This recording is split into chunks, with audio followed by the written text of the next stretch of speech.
It is Mr. Sunshine, Rolls-Royce technician Eddy, coming back to you live. And we went ahead and we stripped it down. Now, on these Rolls-Royce ignition switches, many times they put the number stamped in the side of the housing. Mostly on the older ones. It's faint, but you'll be able to see it. It's covered in black paint. But if you look closely, you'll find a partial code.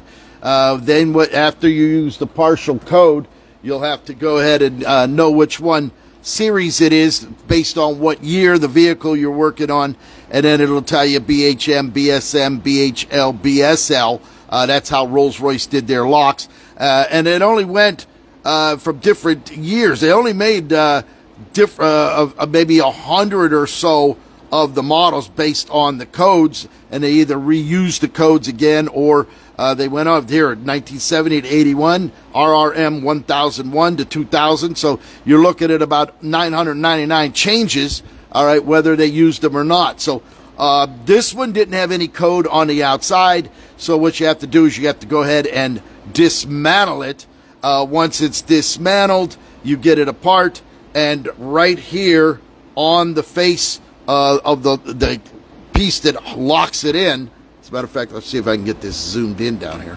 There's your code stamped right on the back of the plate. This plate actually holds the lock cylinder in place, all right? If there was no code there, which 199.9%, it's always there. If you have a problem with the lock, then you're going to go ahead, you're going to remove the switch. This is for the automatic transmission switch. When you go to shift it, it won't shift it unless this is in position. There's a little pin there. When you slide the key in, it raises it up. It releases the micro switch, and then in order for it to be able to shift into gear. Without that, it's not going to go. We went ahead with the code, looked it up on the generic code. We came up with the CUTS 25257. We went on the Code Max, punched it right in, and as you can see, there it is. Perfect. Works just as good as new as it did 40 some odd years ago. So now what we're going to do, we're going to go ahead and put this all back together.